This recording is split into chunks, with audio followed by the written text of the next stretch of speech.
ਸਤਿ ਸ਼੍ਰੀ ਅਕਾਲ ਜੀ। ਦਾ ਖਾਲਸ ਟੀਵੀ ਦੇਖਣ ਵਾਲੇ ਦੇਸ਼ ਦੁਨੀਆ ਦੇ ਸਾਡੇ ਸਾਰੇ ਦਰਸ਼ਕਾਂ ਦਾ ਬਹੁਤ-ਬਹੁਤ ਸਵਾਗਤ ਹੈ। ਪੰਜਾਬ ਦੀਆਂ ਖਾਸ ਖਬਰਾਂ ਦੇ ਖਾਸ ਬੁਲੇਟਿਨ ਦੇ ਨਾਲ ਮੈਂ ਹਰਸ਼ਰਨ ਕੌਰ। ਅੱਜ 23 ਨਵੰਬਰ ਹੈ, ਦਿਨ ਮੰਗਲਵਾਰ ਹੈ। ਖਬਰਾਂ ਦੇ ਵਿਸਤਾਰ ਤੋਂ ਪਹਿਲਾਂ ਤੁਹਾਨੂੰ ਖਾਸ ਤੇ ਵੱਡੀਆਂ ਖਬਰਾਂ ਦੱਸ ਦਿੰਦੇ ਹਾਂ। ਦਿੱਲੀ ਮੋਰਚਿਆਂ ਦੀ ਪਹਿਲੀ ਵਰ੍ਹੇਗੰਢ ਮਨਾਉਣ ਦੇ ਲਈ 26 ਨਵੰਬਰ ਦੇ ਪ੍ਰੋਗਰਾਮਾਂ ਦੇ ਵਿੱਚ ਸ਼ਾਮਿਲ ਹੋਣ ਦੇ ਲਈ ਵੱਡੀ ਗਿਣਤੀ ਦੇ ਵਿੱਚ ਕਿਸਾਨਾਂ ਦੇ ਕਾਫਲੇ ਅੱਜ ਪੰਜਾਬ ਤੋਂ ਦਿੱਲੀ ਰਵਾਨਾ ਹੋਣਗੇ।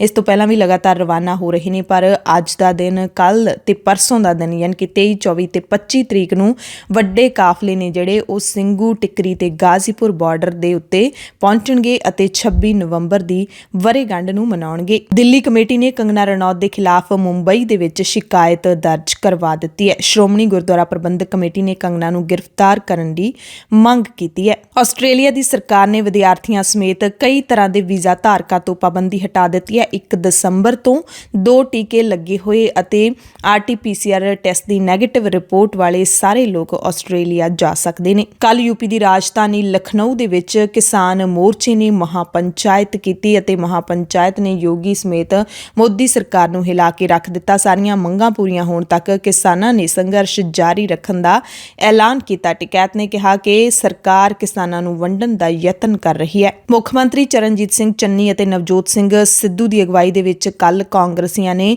ਲੁਧਿਆਣਾ ਦੇ ਵਿੱਚ ਚੋਣ ਰੈਲੀ ਕੀਤੀ ਅਤੇ ਚੋਣਾਂ ਦਾ ਬਿਗਲ ਵਜਾ ਦਿੱਤਾ ਹੈ। ਮੁੱਖ ਮੰਤਰੀ ਨੇ ਕੇਬਲ ਟੀਵੀ ਕਨੈਕਸ਼ਨ ਲਈ 100 ਰੁਪਏ ਮਹੀਨਾ ਤੈਅ ਕਰ ਦਿੱਤਾ ਹੈ। ਸਫਾਈ ਸੇਵਕਾਂ ਦੀਆਂ ਸੇਵਾਵਾਂ ਅਗਲੇ 10 ਦਿਨਾਂ ਵਿੱਚ ਰੈਗੂਲਰ ਕਰਨ ਦਾ ਐਲਾਨ ਵੀ ਕਰ ਦਿੱਤਾ ਹੈ। ਹਾਲਾਂਕਿ ਮੁੱਖ ਮੰਤਰੀ ਚੰਨੀ ਦੇ ਬਹੁਤੇ ਐਲਾਨ ਨੇ ਜਿਹੜੇ ਉਹ ਚਿੱਟਾ ਹਾਥੀ ਹੀ ਸਾਬਤ ਹੋ ਰਹੇ ਨੇ। ਰੈਲੀ ਤੋਂ ਬਾਅਦ ਚੰਨੀ ਤੇ ਸਿੱਧੂ ਨੇ ਹਾਈਕਮਾਂਡ ਦੇ ਨਾਲ ਮੁਲਾਕਾਤ ਕੀਤੀ। ਕਾਂਗਰਸ ਹਾਈਕਮਾਂਡ ਨੇ ਚੰਡੀਗੜ੍ਹ ਦੇ ਵਿੱਚ ਹੀ ਕੱਲ 5 ਸੂਬਿਆਂ ਦੀ ਬੈਠਕ ਬੁਲਾਈ ਹੋਈ ਸੀ, ਜਿਸ ਵਿੱਚ ਕਾਂਗਰਸ ਦੇ ਜਨਰਲ ਸਕੱਤਰ KC ਵੇਣੂਗੋਪਾਲ ਸ਼ਾਮਿਲ ਸਨ ਅਤੇ ਮਿਸ਼ਨ ਪੰਜਾਬ ਨੂੰ ਲੈ ਕੇ ਚੰਨੀ ਤੇ ਸਿੱਧੂ ਨੇ ਇਕੱਠੇ ਹਾਈਕਮਾਂਡ ਦੇ ਨਾਲ ਬੈਠਕ ਕੀਤੀ ਅਤੇ ਹਾਈਕਮਾਂਡ ਨੂੰ ਸੌਖਾ ਸਾਹ ਵੀ ਆਇਆ ਕਿ ਦੋਨੇ ਲੀਡਰ ਇਕੱਠੇ ਹੋ ਗਏ ਨੇ ਤੇ ਸੁਖਾਵੇਂ ਮਾਹੌਲ ਦੇ ਵਿੱਚ ਇਹ ਮੀਟਿੰਗ ਹੋਈ ਹੈ। ਉਧਰ ਦਿੱਲੀ ਦੇ ਮੁੱਖ ਮੰਤਰੀ ਅਰਵਿੰਦ ਕੇਜਰੀਵਾਲ 2 ਦਿਨਾਂ ਦੌਰੇ ਤੇ ਪੰਜਾਬ ਪਹੁੰਚੇ ਹੋਏ ਨੇ। ਕੇਜਰੀਵਾਲ ਨੇ ਪੰਜਾਬ ਦੀਆਂ ਬੀਬੀਆਂ ਨੂੰ ਪ੍ਰਤੀ ਮਹੀਨਾ 1000 ਰੁਪਏ ਦੇਣ ਦਾ ਵਾਅਦਾ ਕੀਤਾ। ਕੱਲ ਕੇਜਰੀਵਾਲ ਨੇ ਮੁੱਖ ਮੰਤਰੀ ਚੰਨੀ ਨੂੰ ਨਕਲੀ ਕੇਜਰੀਵਾਲ ਕਿਹਾ ਸੀ, ਇਸ ਕਰਕੇ ਕਿ ਜਿਹੜਾ ਮੈਂ ਐਲਾਨ ਕਰਕੇ ਜਾਂਦਾ ਉਸ ਤੋਂ 2 ਦਿਨ ਬਾਅਦ ਚੰਨੀ ਉਹੀ ਐਲਾਨ ਕਰ ਦਿੰਦੇ ਨੇ, ਪਰ ਕੱਲ ਕੁਝ ਉਲਟ ਦਿਖਿਆ। ਮੁੱਖ ਮੰਤਰੀ ਚੰਨੀ ਨੇ ਪਹਿਲਾਂ ਆਟੋ ਚਾਲਕਾਂ ਦੇ ਸਾਰੇ ਚਲਾਨ ਮਾਫ ਕਰਨ ਦਾ ਐਲਾਨ ਕਰ ਦਿੱਤਾ। ਆਟੋ ਚਾਲਕਾਂ ਦੇ ਨਾਲ ਬਹਿ ਕੇ ਚਾਹ ਪੀਤੀ, ਸਮੱਸਿਆਵਾਂ ਵੀ ਸੁਣੀਆਂ, ਵਿਸ਼ੇਸ਼ ਸਰਟੀਫਿਕੇਟ ਜਾਰੀ ਕਰਨ ਦਾ ਐਲਾਨ ਵੀ ਕੀਤਾ। ਨਾਲ ਹੀ ਆਟੋ ਚਾਲਕਾਂ ਨੂੰ ਟ੍ਰੈਫਿਕ ਨਿਯਮਾਂ ਦੀ ਪਾਲਣਾ ਕਰਨ ਦੀ ਅਪੀਲ ਵੀ ਕੀਤੀ। ਤੇ ਚੰਨੀ ਦੇ ਚਲੇ ਜਾਣ ਤੋਂ ਬਾਅਦ ਅਰਵਿੰਦ ਕੇਜਰੀਵਾਲ ਵੀ ਮੋਗਾ ਤੋਂ ਲੁਧਿਆਣਾ ਪਹੁੰਚੇ ਤਾਂ ਕੇਜਰੀਵਾਲ ਨੇ ਇੱਥੇ ਐਲਾਨ ਕੀਤਾ ਕਿ ਸਾਡੀ ਸਰਕਾਰ ਬਣੀ ਤਾਂ ਆਟੋ ਚਾਲਕਾਂ ਦੇ ਲਈ ਪੰਜਾਬ ਦੇ ਵਿੱਚ ਮੈਂ ਕਾਰਪੋਰੇਸ਼ਨ ਬਣਾਵਾਂਗਾ, ਜਿਹਦੇ ਵਿੱਚ ਆਟੋ ਵਾਲੇ ਸਭ ਤੋਂ ਉੱਪਰ ਰੱਖੇ ਜਾਣਗੇ। ਪੰਜਾਬ ਦੇ ਆਟੋ ਤੇ ਟੈਕਸੀ ਚਾਲਕ ਖੁਦ ਪਾਲਿਸੀ ਬਣਾਉਣਗੇ। ਸੋ ਅਜਿਹੇ ਬਿਆਨਾਂ ਨੂੰ ਦੇਖ ਕੇ ਲੱਗਦਾ ਹੈ ਕਿ ਪੰਜਾਬ ਦੇ ਵਿੱਚ ਹੁਣ ਸਿਆਸਤ ਹੈ ਜਿਹੜੀ ਉਹ ਪੂਰੀ ਤਰ੍ਹਾਂ ਭਖ ਚੁੱਕੀ ਹੈ ਚੋਣਾਂ ਨੂੰ ਲੈ ਕੇ। ਤੇ ਅਕਾਲੀ ਦਲ ਨੇ ਕੇਜਰੀਵਾਲ ਦੀ ਮਹਿੰਗੀ ਰੈਲੀ ਤੇ ਸਵਾਲ ਚੁੱਕੇ, ਕਿਹਾ ਕਿ ਕੇਜਰੀਵਾਲ ਦੀ ਮੋਗਾ ਦੇ ਅਤ ਮਹਿੰਗੇ ਪੈਲਸ ਦੇ ਵਿੱਚ ਰੈਲੀ ਕਿਉਂ ਰੱਖੀ ਗਈ ਹੈ। ਆਮ ਆਦਮੀ ਪਾਰਟੀ ਆਪਣੇ ਆਪ ਨੂੰ ਕਹਾਉਂਦੇ ਨੇ, ਪਰ ਰੈਲੀ ਹੈ ਜਿਹੜੀ ਉਹ ਪੂਰੇ ਸ਼ਾਹੀ ਪੈਲਸ ਦੇ ਵਿੱਚ ਰੱਖੀ ਗਈ ਹੈ। ਰਾਜਾ ਵੜਿੰਗ ਟਰਾਂਸਪੋਰਟ ਵਿਭਾਗ ਦੇ ਰਾਹੀਂ ਗੈਰ ਕਾਨੂੰਨੀ ਬੱਸਾਂ ਤੇ ਸਖਤ ਕਾਰਵਾਈ ਕਰ ਰਹੇ ਨੇ, ਪਰ ਹੁਣ ਰਾਜਾ ਵੜਿੰਗ ਨੂੰ ਹਾਈ ਕੋਰਟ ਦੇ ਵੱਲੋਂ ਨੋਟਿਸ ਜਾਰੀ ਹੋ ਗਿਆ ਹੈ। ਪੰਜਾਬ ਤੇ ਹਰਿਆਣਾ ਹਾਈ ਕੋਰਟ ਨੇ ਨਿਊ ਦੀਪ ਬੱਸ ਕੰਪਨੀ ਦੇ ਪਰਮਿਟ ਰੱਦ ਕੀਤੇ ਜਾਣ ਦੇ ਮਾਮਲੇ ਤੇ ਵੜਿੰਗ ਨੂੰ ਨੋਟਿਸ ਜਾਰੀ ਕੀਤਾ ਹੈ। ਨਿਊ ਦੀਪ ਬੱਸ ਕੰਪਨੀ ਦੇ ਵੱਲੋਂ ਪਟੀਸ਼ਨ ਦਾਇਰ ਕੀਤੀ ਗਈ ਸੀ ਕਿ ਟੈਕਸ ਨਾ ਭਰਨ ਕਾਰਨ ਸਾਡੀ ਬੱਸ ਕੰਪਨੀ ਦੇ ਪਰਮਿਟ ਪੰਜਾਬ ਸਰਕਾਰ ਨੇ ਰੱਦ ਕਰ ਦਿੱਤੇ ਨੇ, ਜਦਕਿ ਅਸੀਂ ਫਰਵਰੀ 2018 ਵਿੱਚ ਜਾਰੀ ਪਰਮਿਟਾਂ ਦੀਆਂ ਸਾਰੀਆਂ ਸ਼ਰਤਾਂ ਦੀ ਪਾਲਣਾ ਕਰ ਰਹੇ ਹਾਂ। ਉਧਰ ਪ੍ਰਕਾਸ਼ ਸਿੰਘ ਬਾਦਲ ਨੂੰ ਦੋਹਰੇ ਸੰਵਿਧਾਨ ਮਾਮਲੇ ਦੇ ਵਿੱਚ ਪੇਸ਼ੀ ਦੇ ਲਈ ਸੰਮਨ ਜਾਰੀ ਕਰ ਦਿੱਤੇ ਗਏ ਨੇ। ਪ੍ਰਕਾਸ਼ ਸਿੰਘ ਬਾਦਲ ਨੇ ਹੁਸ਼ਿਆਰਪੁਰ ਦੀ ਅਦਾਲਤ ਦੇ ਵਿੱਚ ਪੇਸ਼ ਹੋਣਾ ਸੀ, ਪਰ ਪੇਸ਼ ਨਹੀਂ ਹੋਏ, ਜਦਕਿ ਪਾਰਟੀ ਦੇ ਜਨਰਲ ਸਕੱਤਰ ਡਾਕਟਰ ਦਲਜੀਤ ਸਿੰਘ ਚੀਮਾ ਅਦਾਲਤ ਵਿੱਚ ਪੇਸ਼ ਹੋ ਗਏ। ਅਦਾਲਤ ਨੇ ਸੰਮਨ ਜਾਰੀ ਕਰਕੇ ਪ੍ਰਕਾਸ਼ ਸਿੰਘ ਬਾਦਲ ਨੂੰ 21 ਦਸੰਬਰ ਨੂੰ ਨਿੱਜੀ ਤੌਰ ਤੇ ਅਦਾਲਤ ਵਿੱਚ ਪੇਸ਼ ਹੋਣ ਦੇ ਲਈ ਕਿਹਾ ਹੈ। ਸ੍ਰੀ ਮੁਕਤਸਰ ਸਾਹਿਬ ਤੋਂ ਵਿਗੜੇ ਕਾਕਿਆਂ ਦੀ ਸ਼ਰਮਨਾਕ ਕਰਤੂਤ ਸਾਹਮਣੇ ਆਈ ਹੈ, ਜਿੱਥੇ ਇੱਕ ਧੀ ਦੇ ਨਾਲ ਛੇੜਛਾੜ ਕਰਨ ਵਾਲੀ ਮਾਂ ਨੇ ਜਦੋਂ ਵਿਰੋਧ ਕੀਤਾ ਤਾਂ ਬਲੈਰੋ ਚਾਲਕਾਂ ਨੇ ਮਾਂ ਨੂੰ ਬਾਂਹ ਫੜ ਕੇ ਨਾਲ ਹੀ ਖਿੱਚ ਲਿਆ, ਘੜੀਸਦੇ ਚਲੇ ਗਏ ਤੇ ਮਾਂ ਫਿਰ ਗੱਡੀ ਦੇ ਟਾਇਰ ਥੱਲੇ ਆ ਕੇ ਦਰੜੀ ਗਈ ਅਤੇ ਉਸ ਦੀ ਮੌਤ ਹੋ ਗਈ। ਪੁਲਿਸ ਨੇ ਕੇਸ ਦਰਜ ਕੀਤਾ ਹੈ। ਪਰਿਵਾਰ ਨੇ ਲਾਸ਼ ਥਾਣੇ ਮੂਹਰੇ ਰੱਖ ਕੇ ਮੁਜ਼ਾਹਰਾ ਕੀਤਾ। ਇੱਕ ਹੋਰ ਖਬਰ ਜ਼ੀਰਕਪੁਰ ਤੋਂ ਆਈ ਹੈ, ਜਿੱਥੇ ਪੁਲਿਸ ਨੇ ਪੱਤਰਕਾਰ ਸੁਖਵਿੰਦਰ ਸਿੰਘ ਸੈਣੀ ਨਾਲ ਬਦਸਲੂਕੀ ਕਰਨ ਦੇ ਦੋਸ਼ ਹੇਠ ਸੇਠੀ ਢਾਬੇ ਦੇ ਮਾਲਕ ਨੂੰ ਗ੍ਰਿਫਤਾਰ ਕੀਤਾ ਹੈ, ਕੇਸ ਦਰਜ ਕੀਤਾ ਹੈ। ਸ਼ਿਕਾਇਤ ਕਰਨ ਵਾਲੇ ਪੱਤਰਕਾਰ ਸੁਖਵਿੰਦਰ ਨੇ ਦੱਸਿਆ ਕਿ ਲੰਗੀ ਰਾਜ ਜਦੋਂ ਆਪਣੇ ਸਾਥੀ ਪੱਤਰਕਾਰ ਨੂੰ ਛੱਡਣ ਜਾ ਰਿਹਾ ਸੀ ਤਾਂ ਜਦੋਂ ਇੱਥੋਂ ਲੰਘਿਆ ਤਾਂ ਸੇਠੀ ਨੇ ਰੰਜਿਸ਼ ਰੱਖਦੇ ਹੋਏ ਆਪਣੀ ਫਾਰਚੂਨਰ ਗੱਡੀ ਮੂਹਰੇ ਲਾ ਦਿੱਤੀ ਅਤੇ ਆਪਣੇ ਸਾਥੀਆਂ ਨਾਲ ਇਹਨਾਂ ਤੇ ਹਮਲਾ ਕਰ ਦਿੱਤਾ, ਦਸਤਾਰ ਉਤਾਰ ਦਿੱਤੀ, ਪੱਤਰਕਾਰ ਦਾ ਮੋਬਾਈਲ ਖੋਹ ਕੇ ਫਰਾਰ ਹੋ ਗਿਆ, ਜਿਹਦੇ ਵਿੱਚ ਪੱਤਰਕਾਰ ਰਿਕਾਰਡਿੰਗ ਕਰ ਰਿਹਾ ਸੀ। ਉਸ ਤੋਂ ਬਾਅਦ ਪੁਲਿਸ ਨੇ ਜੋ ਛਾਪੇਮਾਰੀ ਕੀਤੀ, 2 ਮੁਲਜ਼ਮਾਂ ਨੂੰ ਤਾਂ ਤੁਰੰਤ ਹੀ ਗ੍ਰਿਫਤਾਰ ਕਰ ਲਿਆ ਸੀ ਤੇ ਸੇਠੀ ਢਾਬੇ ਦੇ ਮਾਲਕ ਨੂੰ, ਜਿਹੜਾ ਸੋਨੂ ਸੇਠੀ ਹੈਗਾ, ਉਸ ਨੂੰ ਕੱਲ ਗ੍ਰਿਫਤਾਰ ਕਰ ਲਿਆ ਤੇ ਅਦਾਲਤ ਵਿੱਚ ਇਹਨੂੰ ਪੇਸ਼ ਕੀਤਾ ਜਾਊਗਾ। ਵੀਡੀਓ ਜਾਰੀ ਕਰਕੇ ਸੋਨੂ ਸੇਠੀ ਨੇ ਕਿਹਾ ਕਿ ਪੱਤਰਕਾਰ ਝੂਠੀਆਂ ਖਬਰਾਂ ਪ੍ਰਕਾਸ਼ਿਤ ਕਰਕੇ ਮੈਨੂੰ ਬਦਨਾਮ ਕਰ ਰਿਹਾ। ਸ਼ਾਇਦ ਇਹਨੇ ਰੰਜਿਸ਼ ਦੇ ਵਿੱਚ ਅਜਿਹਾ ਕੀਤਾ ਹੈ ਕਿਉਂਕਿ ਸੋਨੂ ਸੇਠੀ, ਜਿਹੜਾ ਸੇਠੀ ਢਾਬੇ ਦਾ ਮਾਲਕ ਹੈ, ਇਸ ਦੇ ਖਿਲਾਫ ਪਹਿਲਾਂ ਵੀ ਗੁਰਬਾਣੀ ਦੇ ਸ਼ਬਦਾਂ ਨੂੰ ਵਿਗਾੜਨ ਦਾ ਦੋਸ਼ ਲੱਗਿਆ ਸੀ। ਰਾਜਾ ਵੜਿੰਗ ਨੇ ਕਿਹਾ ਕਿ ਜੇ ਕੈਪਟਨ ਦੀ ਜ਼ਮਾਨਤ ਜ਼ਬਤ ਨਾ ਹੋਈ ਤਾਂ ਮੇਰਾ ਨਾਮ ਬਦਲ ਦਿਓ। ਗੁਰੂ ਕੀ ਨਗਰੀ ਅੰਮ੍ਰਿਤਸਰ ਦੇ ਵਿੱਚ ਆਸ਼ਾ ਵਰਕਰਾਂ ਨੇ ਡਿਪਟੀ ਸੀਐਮ ਓਪੀ ਸੋਨੀ ਦਾ ਘਰ ਘੇਰ ਲਿਆ। ਪੁਲਿਸ ਨੇ ਬੈਰੀਕੇਡ ਲਾ ਕੇ ਰੋਕਣ ਦੀ ਕੋਸ਼ਿਸ਼ ਕੀਤੀ। ਦੋਵੇਂ ਪਾਸੇ ਹਲਕੀ ਖਿੱਚਤੂ ਵੀ ਹੋਈ। ਮੀਟਿੰਗ ਦੇ ਭਰੋਸੇ ਤੋਂ ਬਾਅਦ ਧਰਨਾ ਚੁੱਕ ਦਿੱਤਾ ਗਿਆ ਹੈ। 23 ਨਵੰਬਰ ਨੂੰ ਯਾਨੀ ਕਿ ਅੱਜ ਇਹਨਾਂ ਦੀ ਉਪ ਮੁੱਖ ਮੰਤਰੀ ਦੇ ਨਾਲ ਮੀਟਿੰਗ ਹੋਵੇਗੀ। ਇਸੇ ਤਰ੍ਹਾਂ ਸਾਹਿਬਜ਼ਾਦਾ ਅਜੀਤ ਸਿੰਘ ਨਗਰ ਮੋਹਾਲੀ ਦੇ ਵਿੱਚ ਸਮੂਹਿਕ ਛੁੱਟੀ ਲੈ ਕੇ ਪੰਜਾਬ ਦੇ ਸਾਰੇ ਕੱਚੇ ਅਧਿਆਪਕ ਸਿੱਖਿਆ ਭਵਨ ਦੇ ਬਾਹਰ ਗੱਜੇ। ਸਿੱਖਿਆ ਸਕੱਤਰ ਤੇ ਡੀਪੀਆਈ ਦਫ਼ਤਰ ਦੇ ਮੁੱਖ ਗੇਟ ਬੰਦ ਕਰਕੇ ਇਹਨਾਂ ਨੇ ਪ੍ਰਦਰਸ਼ਨ ਕੀਤਾ। ਅਧਿਆਪਕਾਂ ਨੇ ਫਿਰ ਮੁੱਖ ਮੰਤਰੀ ਚੰਨੀ ਦੀ ਕੋਠੀ ਨੂੰ ਘੇਰਨ ਲਈ ਚਾਲੇ ਪਾ ਦਿੱਤੇ, ਪਰ ਪੁਲਿਸ ਨੇ ਇਹਨਾਂ ਨੂੰ ਹਿਰਾਸਤ ਦੇ ਵਿੱਚ ਲੈ ਲਿਆ। ਕੁਝ ਕੱਚੇ ਅਧਿਆਪਕ ਚੰਡੀਗੜ੍ਹ ਸਥਿਤ ਪੰਜਾਬ ਭਵਨ ਦੇ ਬਾਹਰ ਵੀ ਪਹੁੰਚ ਗਏ ਤੇ ਇੱਥੇ ਪੰਜਾਬ ਭਵਨ ਦੇ ਬਾਹਰ ਮੁਜ਼ਾਹਰਾ ਕਰਦੇ ਕੱਚੇ ਅਧਿਆਪਕ ਪੁਲਿਸ ਨੇ ਗ੍ਰਿਫਤਾਰ ਕਰ ਲਏ। ਗੁਰੂ ਕੀ ਨਗਰੀ ਅੰਮ੍ਰਿਤਸਰ ਦੇ ਵਿੱਚ ਲੋਕ ਗਾਇਕਾ ਮਰਹੂਮ ਗੁਰਮੀਤ ਬਾਵਾ ਨੂੰ ਨਮ ਅੱਖਾਂ ਦੇ ਨਾਲ ਅੰਤਿਮ ਵਿਦਾਇਗੀ ਦੇ ਦਿੱਤੀ ਗਈ ਹੈ। ਕਈ ਨਾਮਵਰ ਗਾਇਕ ਇੱਥੇ ਸ਼ਰਧਾਂਜਲੀ ਦੇਣ ਪਹੁੰਚੇ। ਗੁਰਮੀਤ ਬਾਵਾ ਦੀ ਮੌਤ ਨੂੰ ਇੱਕ ਯੁੱਗ ਦਾ ਅੰਤ ਦੱਸਿਆ। ਚਮਕੌਰ ਸਾਹਿਬ ਵਿਖੇ ਦਾਸਤਾਨ-ਏ-ਸ਼ਹਾਦਤ ਯਾਨੀ ਕਿ ਥੀਮ ਪਾਰਕ ਖੁੱਲ੍ਹ ਗਿਆ ਹੈ ਤੇ ਪਹਿਲੇ ਦਿਨ ਵੱਡੀ ਗਿਣਤੀ ਲੋਕਾਂ ਨੇ ਇੱਥੇ ਦਰਸ਼ਨ ਕੀਤੇ। ਪਹਿਲੇ ਦਿਨ 40-40 ਜਣਿਆਂ ਦੇ ਗਰੁੱਪ ਬਣਾ ਕੇ ਸੈਲਾਨੀਆਂ ਨੂੰ 11 ਗੈਲਰੀਆਂ ਵਿੱਚ ਸਿੱਖ ਇਤਿਹਾਸ ਦਰਸਾਉਂਦੀਆਂ ਵਿਸ਼ੇਸ਼ ਐਨੀਮੇਟਡ ਫਿਲਮਾਂ ਦਿਖਾਈਆਂ ਗਈਆਂ। ਅਫਗਾਨਿਸਤਾਨ ਤੋਂ ਖਬਰ ਹੈ ਜਿੱਥੇ ਤਾਲਿਬਾਨੀਆਂ ਦੀ ਸਰਕਾਰ ਨੇ ਔਰਤਾਂ ਦੇ ਟੀਵੀ ਡਰਾਮਾ ਵਿੱਚ ਆਉਣ ਤੇ ਪਾਬੰਦੀ ਲਾ ਦਿੱਤੀ ਹੈ। ਮਹਿਲਾ ਪੱਤਰਕਾਰਾਂ ਨੂੰ ਵੀ ਸਕਰੀਨ ਤੇ ਹਿਜਾਬ ਪਹਿਨਣ ਦੇ ਹੁਕਮ ਦੇ ਦਿੱਤੇ ਨੇ।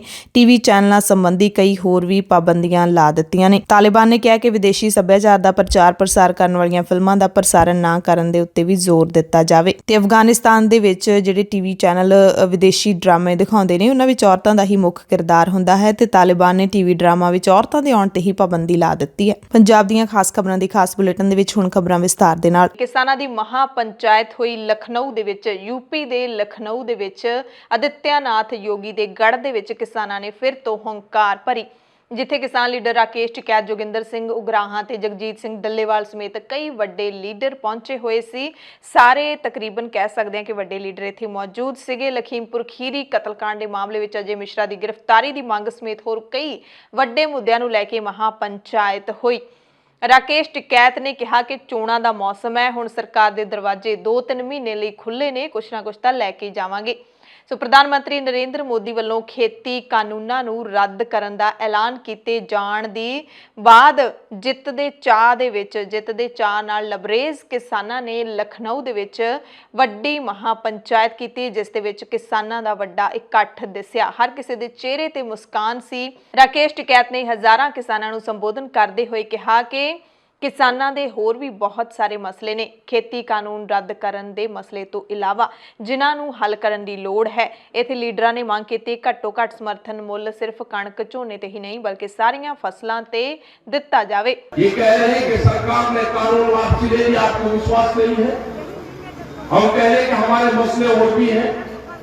एमएसपी पे गारंटी कानून, सीड बिल, पोल्यूशन वाला बिल, दूध की पॉलिसी, जो किसान हमारे शहीद हुए उनका क्या होगा। ਭਾਰਤ ਦੇ ਸਭ ਤੋਂ ਵੱਧ ਆਬਾਦੀ ਵਾਲੇ ਸੂਬੇ ਉੱਤਰ ਪ੍ਰਦੇਸ਼ ਦੀ ਰਾਜਧਾਨੀ ਲਖਨਊ ਦੇ ਵਿੱਚ ਯੋਗੀ ਦੀ ਹਿੱਕ ਤੇ ਈਕੋ ਪਾਰਕ ਦੇ ਵਿੱਚ ਜਿਹੜੀ ਮਹਾ ਪੰਚਾਇਤ ਹੋਈ, ਉਸ ਦੇ ਵਿੱਚ ਭਰਵੇਂ ਇਕੱਠ ਨੂੰ ਸੰਬੋਧਨ ਕਰਦੇ ਹੋਏ ਟਿਕੈਤ ਨੇ ਕਿਹਾ ਕਿ ਇੰਜ ਲੱਗਦਾ ਹੈ ਖੇਤੀ ਕਾਨੂੰਨਾਂ ਨੂੰ ਰੱਦ ਕਰਨ ਦਾ ਐਲਾਨ ਕਰਨ ਤੋਂ ਬਾਅਦ ਹੁਣ ਸਰਕਾਰ ਕਿਸਾਨਾਂ ਦੇ ਨਾਲ ਗੱਲਬਾਤ ਹੀ ਨਹੀਂ ਕਰਨਾ ਚਾਹੁੰਦੀ। ਸਰਕਾਰ ਨੂੰ ਸਪਸ਼ਟ ਕਰਨਾ ਚਾਹੀਦਾ ਹੈ ਕਿ ਉਸਨੇ ਹਕੀਕਤ ਵਿੱਚ ਕਾਨੂੰਨ ਰੱਦ ਕਰ ਦਿੱਤੇ ਨੇ ਤੇ ਸਾਡੇ ਨਾਲ ਗੱਲ ਕਰਨੀ ਚਾਹੀਦੀ ਹੈ ਤਾਂ ਕਿ ਅਸੀਂ ਆਪਣੇ ਘਰਾਂ ਨੂੰ ਜਾਣਾ ਸ਼ੁਰੂ ਕਰ ਦਈਏ। ਯਾਨੀ ਕਿ ਸਿਰਫ ਪ੍ਰਧਾਨ ਮੰਤਰੀ ਨੇ ਐਲਾਨ ਕੀਤਾ ਹੈ, ਕਿਸਾਨਾਂ ਨੂੰ ਰਸਮੀ ਤੌਰ ਤੇ ਨਾ ਕੁਝ ਲਿਖਤੀ ਤੌਰ ਤੇ ਭੇਜਿਆ ਹੈ, ਨਾ ਹੀ ਜਿਹੜੀ ਪ੍ਰਧਾਨ ਮੰਤਰੀ ਨੇ ਐਮਐਸਪੀ ਦਾ ਕਾਨੂੰਨ ਬਣਾਏ ਜਾਣ ਤੇ ਕਮੇਟੀ ਬਣਾਉਣ ਦਾ ਜਿਹੜਾ ਬਿਆਨ ਦਿੱਤਾ ਸੀ ਉਸ ਕਮੇਟੀ ਦੇ ਵਿੱਚ ਜ਼ਾਹਿਰ ਤੌਰ ਤੇ ਕਿਸਾਨਾਂ ਦੇ ਨੁਮਾਇੰਦੇ ਵੀ ਸ਼ਾਮਿਲ ਹੋਣੇ ਚਾਹੀਦੇ ਨੇ। ਉਸ ਬਾਰੇ ਵੀ ਸਰਕਾਰ ਦੇ ਵੱਲੋਂ ਕੋਈ ਗੱਲਬਾਤ ਦਾ ਸੱਦਾ ਨਹੀਂ ਆਇਆ। ਟਿਕੈਤ ਨੇ ਕਿਹਾ ਕਿ MSP, ਬੀਜ, ਡੇਅਰੀ ਤੇ ਪ੍ਰਦੂਸ਼ਣ ਆਦਿ ਮੁੱਦਿਆਂ ਦਾ ਹੱਲ ਹੋਣਾ ਹਲੇ ਬਾਕੀ ਹੈ। ਬਿਜਲੀ ਸੋਧ ਬਿੱਲ ਵੀ ਰੱਦ ਹੋਣਾ ਬਾਕੀ ਹੈ। ਇਸ ਮੌਕੇ ਇੱਕ ਹੋਰ ਲੀਡਰ ਨੇ ਕਿਹਾ ਕਿ ਪ੍ਰਧਾਨ ਮੰਤਰੀ ਮੋਦੀ ਨੇ ਯੂਪੀ ਤੇ ਪੰਜਾਬ ਵਿਧਾਨ ਸਭਾ ਚੋਣਾਂ ਨੂੰ ਦੇਖਦਿਆਂ ਹੋਇਆਂ ਖੇਤੀ ਕਾਨੂੰਨ ਰੱਦ ਕਰਨ ਦਾ ਐਲਾਨ ਕੀਤਾ ਹੈ, ਪਰ ਕਿਸਾਨ ਲੀਡਰਾਂ ਨੇ ਫੈਸਲਾ ਲਿਆ ਕਿ ਸੰਸਦ ਵਿੱਚ ਕਾਨੂੰਨ ਰੱਦ ਹੋਣ ਤੱਕ ਉਹ ਮੋਰਚਿਆਂ ਦੇ ਵਿੱਚ ਵਾਪਸ ਨਹੀਂ ਜਾਣਗੇ। ਇਸ ਮੌਕੇ ਜੋਗਿੰਦਰ ਸਿੰਘ ਉਗਰਾਹਾਂ ਅਤੇ ਭਾਰਤੀ ਕਿਸਾਨ ਯੂਨੀਅਨ ਸਿੱਧੂਪੁਰ ਦੇ ਪ੍ਰਧਾਨ ਜਗਜੀਤ ਸਿੰਘ ਡੱਲੇਵਾਲ ਵੀ ਖਾਸ ਤੌਰ ਤੇ ਪਹੁੰਚੇ ਹੋਏ ਸੀ ਤੇ ਉਹਨਾਂ ਨੇ ਵੀ ਇੱਥੇ ਕਿਸਾਨਾਂ ਨੂੰ ਸੰਬੋਧਨ ਕਰਦਿਆਂ ਸਰਕਾਰ ਨੂੰ ਆਪਣਾ ਫੈਸਲਾ ਸਿੱਧੇ ਰੂਪ 'ਚ ਦੱਸ ਦਿੱਤਾ ਹੈ ਕਿ ਜਦੋਂ ਤੱਕ ਪਾਰਲੀਮੈਂਟ 'ਚ ਰੱਦ नहीं ਅਸੀਂ मोर्चों चो नहीं उठांगे। और जिस तरीके से मोदी को भारत सरकार को ये ऐलान करना पड़ा है कि हम तीनों कागज को वापस लेते हैं, ये आपके और उन बहादुर योद्धाओं की कुर्बानी का सिक्का है। इसका सेहरा उन शहीदों को जाता है जिन्होंने इस आंदोलन को आगे चलाते हुए और बहुत भारी संख्या में हमारे किसानों ने शहादत दी है। ये उनकी जीत है और आपके हौसले की जीत है। किसान मोर्चे ने भी जानकारी दी है कि संयुक्त किसान मोर्चे ने भारत के प्रधानमंत्री नरेंद्र मोदी नूं चिट्ठी भी लिख दी है, जिस दे विच उन्होंने किसान मोर्चे दीयां बाकी मंगां बारे प्रधानमंत्री नूं याद दवाई है कि आ भी साडीआं मंगां ने, सिर्फ खेती कानून रद्द करना ही मंग नहीं सी, होर भी बहुत सारियां मंगां नूं लैके असीं संघर्ष लड़ रहे सी ते उन्हां नूं भी जल्दी मान लो। यूपी ਦੇ ਵਿੱਚ ਮਹਾਪੰਚਾਇਤ ਹੋਈ ਹੈ ਤੇ यूपी ਦੇ ਲਖੀਮਪੁਰ ਖੇੜੀ ਦੇ ਵਿੱਚ ਕਿਸਾਨਾਂ ਦੇ ਕੀ ਹਾਲਾਤ ਨੇ ਜਦੋਂ MSP ਦਾ ਕਾਨੂੰਨ ਬਣਾਉਣ ਦੀ ਮੰਗ ਕੀਤੀ ਜਾ ਰਹੀ ਹੈ ਤਾਂ यूपी ਜਿੱਥੇ MSP ਤੇ ਕੋਈ ਫਸਲ ਖਰੀਦੀ ਵੇਚੀ ਨਹੀਂ ਜਾਂਦੀ ਉੱਥੇ ਝੋਨੇ ਦੀ ਫਸਲ ਕਿਸ ਭਾਅ ਤੇ ਵਿਕ ਰਹੀ ਹੈ ਇਹ ਤੁਹਾਨੂੰ ਦੱਸ ਦਿੰਨੇ ਆ। ਲਖੀਮਪੁਰ ਖੀਰੀ ਦੀ ਅਨਾਜ ਮੰਡੀ ਦੇ ਵਿੱਚ ਵੱਡੇ ਝੋਨੇ ਦੇ ਢੇਰ ਲੱਗੇ ਹੋਏ ਨੇ। ਝੋਨੇ ਦੀ ਫਸਲ ਵੱਢੀ ਜਾ ਚੁੱਕੀ ਹੈ ਤੇ ਹੁਣ ਕਿਸਾਨ ਫਸਲਾਂ ਵੇਚਣ ਲਈ ਮੰਡੀਆਂ 'ਚ ਲਿਜਾ ਰਹੇ ਨੇ ਤੇ ਲਖੀਮਪੁਰ ਖੀਰੀ ਦੀ ਮੰਡੀ ਦੇ ਹਾਲਾਤ ਜਿੱਥੇ ਝੋਨੇ ਦੀ ਬੋਲੀ ਲੱਗ ਰਹੀ ਹੈ ਉੱਥੋਂ ਦੇ ਹਾਲਾਤ ਜਾਣੇ ਨੇ BBC ਦੇ ਪੱਤਰਕਾਰ ਨੇ। ਇੱਥੇ ਮੌਜੂਦ ਸਾਰੇ ਕਿਸਾਨ ਪ੍ਰਾਈਵੇਟ ਮਿੱਲ ਵਾਲਿਆਂ ਨੂੰ ਆਪਣਾ ਝੋਨਾ ਵੇਚਦੇ ਦੇਖੇ ਗਏ। ਝੋਨੇ ਦੀ MSP 1940 ਰੁਪਏ ਪ੍ਰਤੀ ਕੁਇੰਟਲ ਤੈਅ ਹੋਈ ਹੈ, ਪਰ ਇੱਥੇ ਬੋਲੀ 1300 ਰੁਪਏ ਪ੍ਰਤੀ ਕੁਇੰਟਲ ਤੋਂ ਸ਼ੁਰੂ ਹੋ ਰਹੀ ਹੈ। BBC ਦੇ ਪੱਤਰਕਾਰ ਨੇ ਆਪਣੀਆਂ ਅੱਖਾਂ ਨਾਲ ਦੇਖਿਆ ਕਿ ਬਾਲਕ ਰਾਮ ਨਾਮ ਦੇ ਕਿਸਾਨ ਦੀ ਫਸਲ ਦੀ ਬੋਲੀ ਲੱਗੀ ਤੇ ਉਸ ਦੀ ਕੀਮਤ 1400 ਰੁਪਏ ਪ੍ਰਤੀ ਕੁਇੰਟਲ ਤੈਅ ਹੋਈ, ਜਿਹੜੀ ਕਿ ਸਰਕਾਰੀ ਭਾਅ ਤੋਂ 540 ਰੁਪਏ ਘੱਟ ਸੀ, ਯਾਨੀ ਕਿ ਨੁਕਸਾਨ ਦਾ ਸੌਦਾ, ਘਾਟੇ ਦਾ ਸੌਦਾ।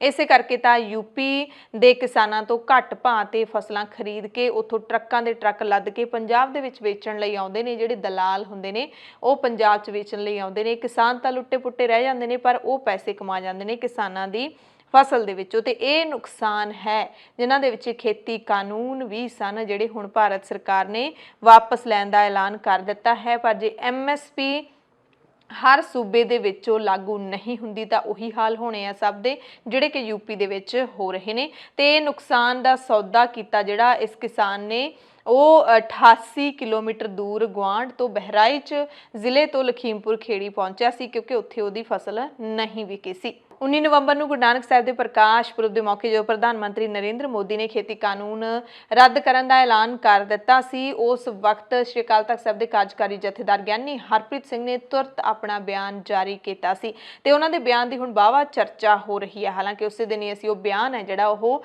ਆਪਣੇ ਦਰਸ਼ਕਾਂ ਨੂੰ ਸੁਣਾਇਆ ਸੀ, ਪਰ ਹੁਣ ਜਥੇਦਾਰ ਦੇ ਜਿਹੜੇ ਬਿਆਨ ਦੀ ਚਰਚਾ ਹੋ ਰਹੀ ਹੈ ਉਹਦੇ ਵਿੱਚ ਜਿਹੜਾ ਹੈਗਾ ਸਿੱਖਾਂ ਬਨਾਮ ਭਾਰਤ ਸਰਕਾਰ ਦੇ ਮਨਸੂਬਿਆਂ ਨੂੰ ਨਾਕਾਮ ਕਰਨ ਦੀ ਜਿਹੜੀ ਉਹਨਾਂ ਨੇ ਗੱਲ ਕਹੀ ਸੀ ਉਸ ਨੂੰ ਲੈ ਕੇ TV ਚੈਨਲਾਂ ਤੇ ਚਰਚਾ ਹੋ ਰਹੀ ਹੈ ਕਿਉਂਕਿ ਜਥੇਦਾਰ ਸਾਹਿਬ ਨੇ ਪ੍ਰਧਾਨ ਮੰਤਰੀ ਮੋਦੀ ਦੀ ਜੰਮ ਕੇ ਤਾਰੀਫ ਕੀਤੀ। ਕਹਿੰਦੇ ਸੀ ਜਿੰਨੀ ਮੋਦੀ ਦੀ ਤਾਰੀਫ ਕੀਤੀ ਜਾਵੇ ਉਨੀ ਘੱਟ ਹੈ।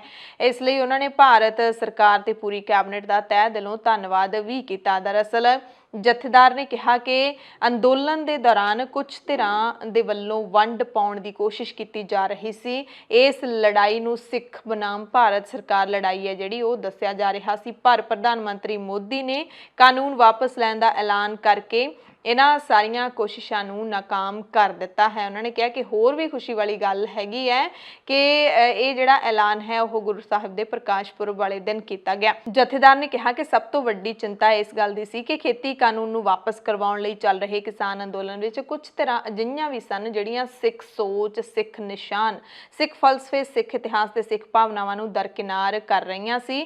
ਪਰ ਮੋਦੀ ਦੇ ਇਸ ਐਲਾਨ ਤੋਂ ਬਾਅਦ ਉਹ ਸਾਰੀਆਂ ਜਿਹੜੀਆਂ ਕੋਸ਼ਿਸ਼ਾਂ ਹੈਗੀਆਂ ਨੇ ਨਾਕਾਮ ਹੋ ਗਈਆਂ ਨੇ। ਜਥੇਦਾਰ ਨੇ ਵੀ ਕਿਹਾ ਕਿ ਇਸ ਅੰਦੋਲਨ ਦੇ ਵਿੱਚ ਸਿੱਖਾਂ ਨੂੰ ਮਨਫੀ ਕੀਤਾ ਹੀ ਨਹੀਂ ਜਾ ਸਕਦਾ ਕਿਉਂਕਿ ਸਭ ਤੋਂ ਵੱਧ ਪੈਸਾ ਸਿੱਖਾਂ ਦਾ ਖਰਚ ਹੋਇਆ, ਵਿਦੇਸ਼ੀ ਸਿੱਖਾਂ ਦਾ ਪੈਸਾ, ਧਨ ਦੌਲਤ ਖਰਚ ਹੋਈ ਹੈ। ਸਿੱਖਾਂ ਤੋਂ ਵੱਧ ਕਿਸੇ ਦਾ ਯੋਗਦਾਨ ਨਹੀਂ ਹੈ ਇਸ ਅੰਦੋਲਨ ਦੇ ਵਿੱਚ। ਸਿੱਖਾਂ ਦਾ ਹਰ ਤਰੀਕੇ ਦਾ ਸਭ ਤੋਂ ਵੱਧ ਯੋਗਦਾਨ ਹੈ, ਚਾਹੇ ਉਹ ਆਰਥਿਕ ਪੱਖ ਤੋਂ ਹੋਵੇ, ਚਾਹੇ ਸ਼ਮੂਲੀਅਤ ਦੇ ਪੱਖ ਤੋਂ ਹੋਵੇ। ਤੇ ਭਾਰਤ ਸਰਕਾਰ ਵੀ ਚੰਗੀ ਤਰ੍ਹਾਂ ਸਮਝਦੀ ਸੀ ਕਿ ਜੇ ਖੇਤੀ ਕਾਨੂੰਨ ਵਾਪਸ ਨਾ ਲਏ ਤਾਂ ਸਭ ਤੋਂ ਵੱਧ ਨਿਰਾਸ਼ ਤੇ ਨਾਰਾਜ਼ ਹੈ ਜਿਹੜੀ ਉਹ ਸਿੱਖ ਕੌਮ ਹੀ ਹੋਵੇਗੀ। ਇਸੇ ਕਰਕੇ ਉਹਨਾਂ ਨੇ ਪ੍ਰਕਾਸ਼ ਪੁਰਬ ਦਾ ਦਿਨ ਚੁਣਿਆ ਹੈ ਇਹ ਐਲਾਨ ਕਰਨ ਦੇ ਲਈ। ਖੁਸ਼ੀ ਦੀ ਇਹ ਗੱਲ ਹੈ, ਖੇਤੀ ਕਾਨੂੰਨ ਰੱਦ ਹੋਣਾ ਔਰ ਇਹਦਾ ਐਲਾਨ ਗੁਰੂ ਨਾਨਕ ਸਾਹਿਬ ਸੱਚੇ ਪਾਤਸ਼ਾਹ ਦੇ ਪ੍ਰਕਾਸ਼ ਪੁਰਬ ਵਾਲੇ ਦਿਨ ਕਰਨਾ। ਸਾਡੀ ਜਿਹੜੀ ਚਿੰਤਾ ਸੀ ਉਹ ਇਹੋ ਸੀ ਕਿ ਅੰਦੋਲਨ ਦੇ ਵਿੱਚ ਕੁਝ ਧਿਰਾਂ ਅਜਿਹੀਆਂ ਵੀ ਸਨ ਜਿਹੜੀਆਂ ਸਿੱਖ ਸੋਚ ਨੂੰ, ਸਿੱਖ ਨਿਸ਼ਾਨ ਨੂੰ, ਸਿੱਖ ਫਲਸਫੇ ਨੂੰ, ਸਿੱਖ ਇਤਿਹਾਸ ਨੂੰ, ਸਿੱਖ ਸੈਂਟੀਮੈਂਟ ਨੂੰ ਦਰਕਿਨਾਰ ਕਰ ਰਹੀਆਂ ਸੀ ਤੇ ਕੁਝ ਅਜਿਹੀਆਂ ਧਿਰਾਂ ਵੀ ਸੀ ਜਿਹੜੀਆਂ ਕਿਸਾਨੀ ਦੇ ਇਸ ਮਸਲੇ ਨੂੰ ਸਿੱਖ ਵਰਸਸ ਭਾਰਤ ਸਰਕਾਰ ਬਣਾਉਣ ਦਾ ਯਤਨ ਕਰ ਰਹੀਆਂ ਸੀ। ਔਰ ਸਿੱਖ ਵਰਸਸ ਭਾਰਤ ਸਰਕਾਰ ਹੀ ਨਹੀਂ ਬਲਕਿ ਸਿੱਖ ਵਰਸਸ ਹਿੰਦੂ ਬਣਾਉਣ ਦਾ ਕੋਝਾ ਯਤਨ ਜਿਹੜਾ ਹੈ ਉਹ ਕੀਤਾ ਜਾ ਰਿਹਾ ਸੀ, ਜਿਹਦੇ ਬਹੁਤ ਵੱਡੇ ਆਉਣ ਵਾਲੇ ਸਮੇਂ ਦੇ ਵਿੱਚ ਨੁਕਸਾਨ ਵੀ ਸਾਨੂੰ ਕੌਮੀ ਤੌਰ ਦੇ ਉੱਤੇ ਝੱਲਣੇ ਪੈਣੇ ਸੀ। ਔਰ ਇਹ ਸਾਡੀ ਚਿੰਤਾ ਟਲੀ ਹੈ। ਮੈਂ ਭਾਰਤ ਸਰਕਾਰ ਦਾ, ਖਾਸ ਤੌਰ ਦੇ ਉੱਤੇ ਪ੍ਰਾਈਮ ਮਿਨਿਸਟਰ ਸਾਹਿਬ ਦਾ, ਉਹਨਾਂ ਦੀ ਸਮੁੱਚੀ ਕੈਬਨਿਟ ਦਾ ਤਹਿ ਦਿਲੋਂ ਬਹੁਤ ਧੰਨਵਾਦ ਕਰਦਾ। ਕੁਝ ਐਸੀਆਂ ਵੀ ਧਿਰਾਂ ਸਨ ਜਿਹੜੀਆਂ ਇਹਨਾਂ ਖੇਤੀ ਕਾਨੂੰਨਾਂ ਦੇ ਵਿਰੋਧ ਦੀ ਆੜ ਦੇ ਵਿੱਚ ਆਪਣੀ ਰਾਜਸੀ ਧਰਾਤਲ ਨੂੰ ਮਜ਼ਬੂਤ ਕਰਨ ਦਾ ਯਤਨ ਕਰ ਰਹੀਆਂ ਸੀ ਔਰ ਸਿੱਖ ਸੈਂਟੀਮੈਂਟ ਨੂੰ ਕਮਜ਼ੋਰ ਕਰ ਰਹੀਆਂ ਸੀ, ਸਿੱਖ ਇਤਿਹਾਸ ਨੂੰ ਨਿਸ਼ਾਨੇ ਤੇ ਲੈ ਰਹੀਆਂ ਸੀ, ਸਿੱਖ ਨਿਸ਼ਾਨ ਉਹਨਾਂ ਨੂੰ ਚੁਭਦਾ ਸੀ। ਇਹ ਬਹੁਤ ਵੱਡਾ ਇੱਕ ਫੈਸਲਾ ਹੈ ਪ੍ਰਧਾਨ ਮੰਤਰੀ ਸਾਹਿਬ ਦਾ ਔਰ ਜਿੰਨੇ ਵੀ ਇਸ ਫੈਸਲੇ ਨਾਲ ਮੈਂ ਉਹਨਾਂ ਦੀ ਤਾਰੀਫ ਕਰਨੀ ਬਣਦੀ ਹੈ। ਤੇ 4 ਦਿਨ ਬਾਅਦ ਕਿਸਾਨਾਂ ਦੇ ਵੱਲੋਂ ਦਿੱਲੀ ਮੋਰਚਿਆਂ ਦੀ ਵਰ੍ਹੇਗੰਢ ਮਨਾਈ ਜਾਏਗੀ ਤੇ ਵਰ੍ਹੇਗੰਢ ਨੂੰ ਲੈ ਕੇ ਪੂਰੀਆਂ ਤਿਆਰੀਆਂ ਸ਼ੁਰੂ ਹੋ ਚੁੱਕੀਆਂ ਨੇ। ਪੰਜਾਬ ਤੋਂ ਜਥਿਆਂ ਦੇ ਜਥੇ ਨੇ ਜਿਹੜੇ ਉਹ ਹੁਣ ਦਿੱਲੀ ਬਾਰਡਰਾਂ ਵੱਲ ਨੂੰ ਜਾਣੇ ਸ਼ੁਰੂ ਹੋ ਗਏ ਨੇ। 23, 24 ਤੇ 25 ਨਵੰਬਰ ਦੇ ਦਿਨ ਬੜੇ ਅਹਿਮ ਰਹਿਣਗੇ ਜਦੋਂ ਪੰਜਾਬ ਤੋਂ ਵੱਡੇ ਵੱਡੇ ਕਾਫਲੇ ਟਰੈਕਟਰ, ਟਰਾਲੀਆਂ ਤੇ ਹੋਰ ਵਾਹਨਾਂ ਦੇ ਰੂਪ ਦੇ ਵਿੱਚ ਦਿੱਲੀ ਪਹੁੰਚਣਗੇ ਤੇ ਕਈ ਤਾਂ ਪਹੁੰਚ ਵੀ ਰਹੇ ਨੇ। ਬਾਰਡਰਾਂ ਤੇ ਰੌਣਕਾਂ ਨੇ ਜਿਹੜੀਆਂ ਉਹ ਸ਼ੁਰੂ ਹੋ ਗਈਆਂ ਨੇ।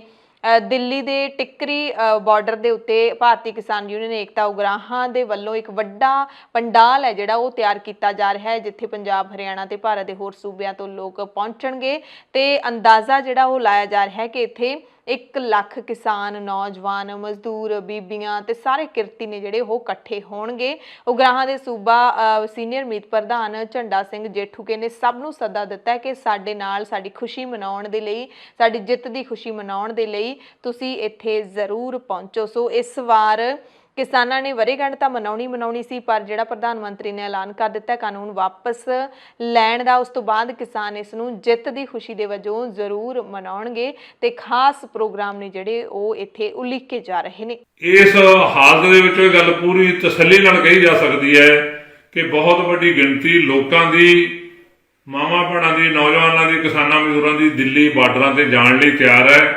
ਪਰ ਉਹਦੇ ਲਈ ਜਿਹੜੇ ਕੋਈ ਡਿੱਕੇ ਲੱਗਦੇ ਹੈ ਉਹ ਡਿੱਕੇ ਜ਼ਰੂਰ ਦੂਰ ਕਰਨੇ ਪੈਣਗੇ ਸਾਡੇ ਵਰਕਰਾਂ ਨੂੰ।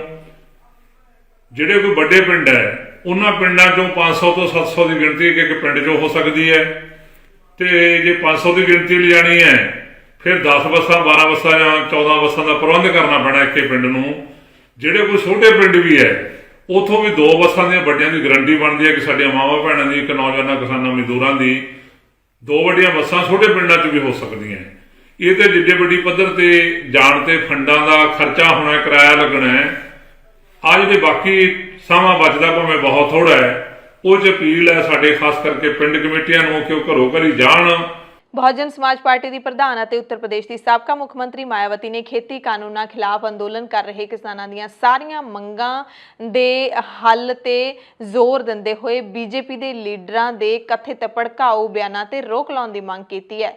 ਮਾਇਆਵਤੀ ਨੇ ਟਵੀਟ ਕੀਤਾ, ਕਹਿੰਦੇ ਪ੍ਰਧਾਨ ਮੰਤਰੀ ਮੋਦੀ ਵੱਲੋਂ ਲਗਭਗ 1 ਸਾਲ ਤੋਂ ਅੰਦੋਲਨ ਕਰ ਰਹੇ ਕਿਸਾਨਾਂ ਦੇ ਤਿੰਨੋਂ ਖੇਤੀ ਕਾਨੂੰਨ ਰੱਦ ਕਰਨ ਦੀ ਮੰਗ ਨੂੰ ਪ੍ਰਵਾਨ ਕੀਤਾ ਹੈ। ਇਹ ਜ਼ਰੂਰੀ ਵੀ ਸੀਗਾ ਤੇ ਕਿਸਾਨ ਸੰਤੁਸ਼ਟ ਹੋ ਕੇ ਆਪੋ ਆਪਣੇ ਘਰਾਂ ਨੂੰ ਮੁੜ ਸਕਣ, ਕੰਮਾਂ ਤੇ ਫਿਰ ਤੋਂ ਡਟ ਸਕਣ। ਇਸ ਦੇ ਲਈ ਪ੍ਰਧਾਨ ਮੰਤਰੀ ਦੇ ਇਸ ਫੈਸਲੇ ਦਾ ਸਵਾਗਤ ਕਰਨਾ ਤਾਂ ਬਣਦਾ ਹੈ, ਪਰ ਜਿਹੜੇ ਬੀਜੇਪੀ ਦੇ ਲੀਡਰ ਹਾਲੇ ਵੀ ਭੜਕਾਊ ਬਿਆਨਬਾਜ਼ੀ ਕਰ ਰਹੇ ਨੇ, ਕਿਸਾਨਾਂ ਦੇ ਖਿਲਾਫ ਬੋਲ ਰਹੇ ਨੇ, ਖੇਤੀ ਕਾਨੂੰਨਾਂ ਦੇ ਹੱਕ ਵਿੱਚ ਬੋਲ ਰਹੇ ਨੇ, ਉਹਨਾਂ ਤੇ ਲਗਾਮ ਲਾਉਣ ਦੀ ਲੋੜ ਹੈ। ਕਿਉਂਕਿ ਪ੍ਰਧਾਨ ਮੰਤਰੀ ਦੇ ਐਲਾਨ ਦੇ ਬਾਵਜੂਦ ਇਹ ਆਪਣੀ ਭੜਕਾਊ ਬਿਆਨਬਾਜ਼ੀ ਕਰਕੇ ਲੋਕਾਂ 'ਚ ਸ਼ੱਕ ਦਾ ਮਾਹੌਲ ਪੈਦਾ ਕਰਕੇ ਜਿਹੜਾ ਸਮਾਜ ਦੇ ਵਿੱਚ ਜੋ ਸ਼ਾਂਤੀ ਹੈ ਉਸ ਨੂੰ ਭੰਗ ਕਰਨਾ ਚਾਹੁੰਦੇ ਨੇ। ਯਾਤਰਾ ਦੇ ਨਾਲ ਜੁੜੀ ਇੱਕ ਵੱਡੀ ਖਬਰ ਹੈ ਆਸਟ੍ਰੇਲੀਆ ਤੋਂ। ਜਦੋਂ ਤੋਂ ਲੋਕਡਾਊਨ ਲੱਗਿਆ ਹੈ ਉਦੋਂ ਤੋਂ ਲੈ ਕੇ ਹੁਣ ਤੱਕ ਕਰੀਬ 2 ਸਾਲ ਹੋ ਚੱਲੇ ਨੇ ਕਰੋਨਾ ਦੇ ਮੌਸਮ ਨੂੰ ਆਏ ਹੋਏ, ਤੇ ਉਸ ਤੋਂ ਬਾਅਦ ਲੋਕਡਾਊਨ ਲੱਗ ਗਏ ਸੀ। ਪੂਰੀ ਦੁਨੀਆ ਸੁੰਨੀ ਹੋ ਗਈ ਸੀ, ਕੋਈ ਇੱਕ ਥਾਂ ਤੋਂ ਦੂਸਰੀ ਥਾਂ ਤੇ ਜਾ ਨਹੀਂ ਸਕਦਾ ਸੀ, ਪਰ ਹੁਣ ਹੌਲੀ-ਹੌਲੀ ਸਾਰੀਆਂ ਰੋਕਾਂ ਖੁੱਲ ਰਹੀਆਂ ਨੇ। ਆਸਟ੍ਰੇਲੀਆ ਤੋਂ ਵੱਡਾ ਜਿਹੜਾ ਫੈਸਲਾ ਇਹ ਆਇਆ ਹੈ ਕਿ ਆਸਟ੍ਰੇਲੀਆ ਦੀ ਸਰਕਾਰ ਨੇ ਪੂਰੀ ਤਰ੍ਹਾਂ ਟੀਕਾਕਰਨ ਕਰਵਾਉਣ ਵਾਲੇ ਜਿਹੜੇ ਯੋਗ ਵੀਜ਼ਾ ਧਾਰਕ ਨੇ ਉਹ ਹੁਣ 1 ਦਸੰਬਰ ਤੋਂ ਆਸਟ੍ਰੇਲੀਆ ਜਾ ਸਕਦੇ ਨੇ, ਯਾਨੀ ਕਿ 1 ਦਸੰਬਰ ਤੋਂ ਸਭ ਦੇ ਲਈ ਆਸਟ੍ਰੇਲੀਆ ਖੋਲ ਦਿੱਤਾ ਗਿਆ ਹੈ। ਪਰ ਸ਼ਰਤ ਇੱਕੋ ਹੀ ਹੈ ਕਿ ਵੈਕਸੀਨੇਸ਼ਨ ਹੋਣੀ ਚਾਹੀਦੀ ਹੈ, ਮੁਕੰਮਲ ਵੈਕਸੀਨੇਸ਼ਨ ਦੋਵੇਂ ਡੋਜ਼ਸ ਲੱਗੀਆਂ ਹੋਣੀਆਂ ਚਾਹੀਦੀਆਂ ਨੇ।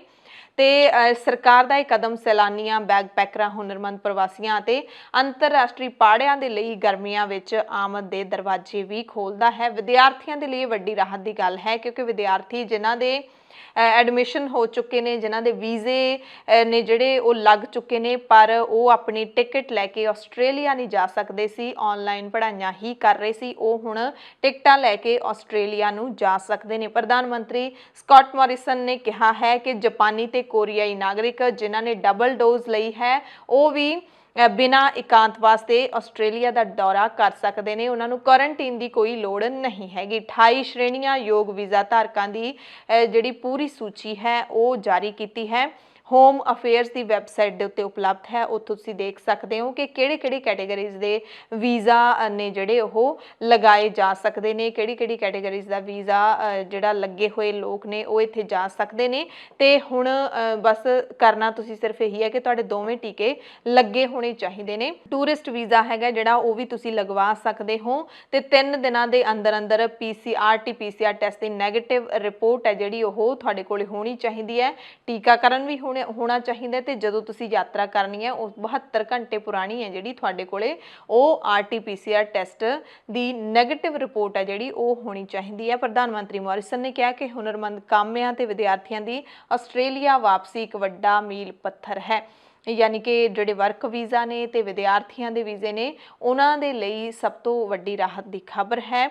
ਇੱਥੋਂ ਦੇ ਖਜ਼ਾਨਚੀ ਜੋਸ਼ ਫਰਾਈਡਨਬਰਗ ਨੇ ਕਿਹਾ ਕਿ ਤਕਰੀਬਨ 2 ਲੱਖ ਵੀਜ਼ਾ ਧਾਰਕਾਂ ਦੇ ਲਈ ਸਰਹੱਦਾਂ ਨੂੰ ਮੁੜ ਤੋਂ ਖੋਲ੍ਹਣਾ ਆਸਟ੍ਰੇਲੀਆ ਦੀ ਆਰਥਿਕਤਾ ਨੂੰ ਵੀ ਵੱਡਾ ਹੁਲਾਰਾ ਹੋਵੇਗਾ। ਇਸ ਤੋਂ ਪਹਿਲਾਂ ਇਸੇ ਮਹੀਨੇ 1 ਨਵੰਬਰ ਤੋਂ ਕੁਝ ਜਿਹੜੇ ਖਾਸ ਵੀਜ਼ੇ ਨੇ ਉਹਨਾਂ ਦੇ ਲਈ ਆਸਟ੍ਰੇਲੀਆ ਨੂੰ ਖੋਲ੍ਹ ਦਿੱਤਾ ਗਿਆ ਸੀ। ਇੱਕ ਤਾਂ ਜਿਹੜੇ ਆਸਟ੍ਰੇਲੀਆ ਦੇ ਸਿਟੀਜ਼ਨ ਸੀ, ਫਸੇ ਹੋਏ ਸੀ, ਉਹਨਾਂ ਲਈ PR ਨੇ ਜਿਹੜੇ ਉਹ, ਤੇ ਬਾਕੀ ਜਿਹੜੇ ਲੋਕ ਉੱਧਰ ਰਹਿੰਦੇ ਨੇ ਉਹਨਾਂ ਦੇ ਮਾਂ-ਪਿਓ ਕਿਸੇ ਹੋਰ ਮੁਲਕ 'ਚ ਰਹਿੰਦੇ ਨੇ, ਉਹ ਮਾਂ-ਪਿਓ ਨੂੰ ਜਾਣ ਦੀ ਇਜਾਜ਼ਤ ਹੈ ਜਿਹੜੀ ਉਹ ਮਿਲ ਚੁੱਕੀ ਸੀ, ਪਰ ਹੁਣ 1 ਦਸੰਬਰ ਤੋਂ ਸਭ ਦੇ ਲਈ ਆਸਟ੍ਰੇਲੀਆ ਖੋਲ੍ਹ ਦਿੱਤਾ ਗਿਆ ਹੈ।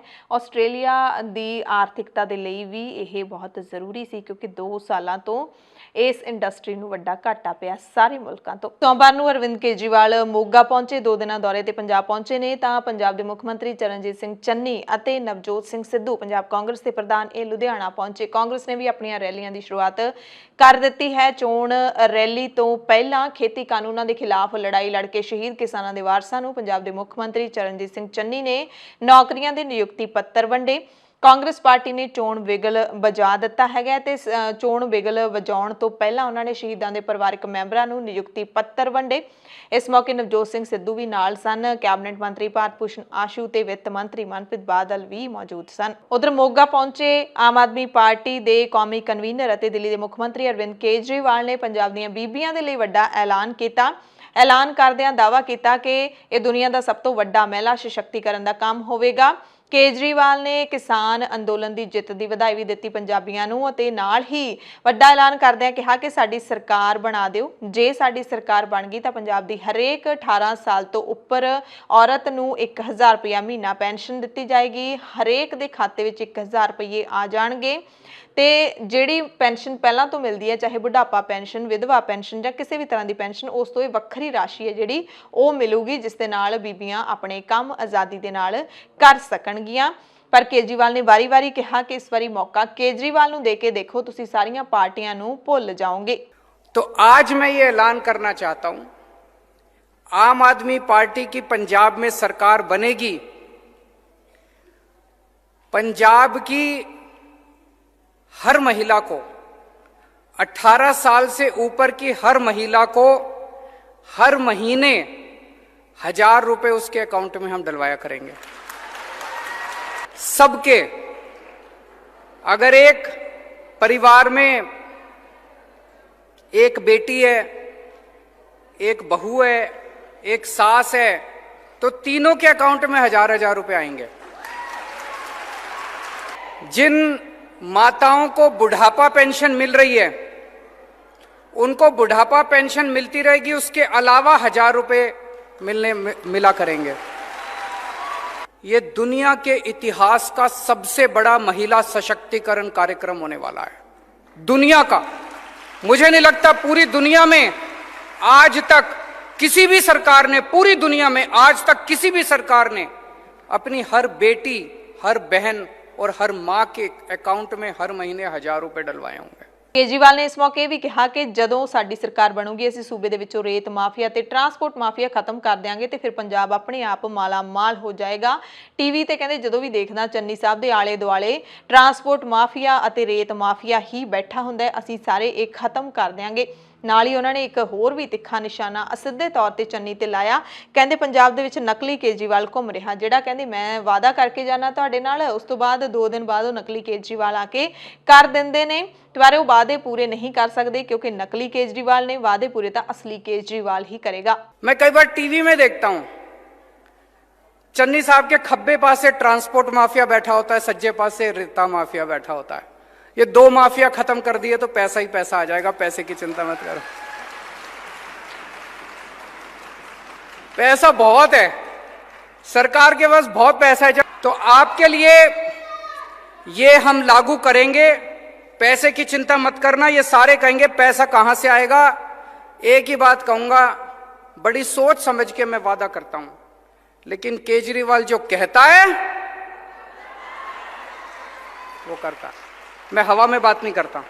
अरविंद केजरीवाल ने यह बयान दिते तां कांग्रेस के लीडर किहड़ा घट ने। पंजाब कांग्रेस के प्रधान नवजोत सिंह सिद्धू ने केजरीवाल ते तिखे निशाने लाए ते सवाल पूछा कि तुसी किसानां नूं दसो किहड़ी सबसिडी दे रहे हो। कहंदे केजरीवाल जो भी सवाल चुकदा है उसके हर सवाल का जवाब साडे कोल पंजाब मॉडल है। कहंदे असीं किसानां नूं 8000 करोड़ रुपए की सबसिडी दे रहे हां, तुसी दसो कि तुसी दिल्ली के किसानां नूं इन्नी सबसिडी दे रहे हो। जिहड़े काम पिछले 3 महीनों च होए ने वो पिछले 4.5 सालां दे विच नहीं होए।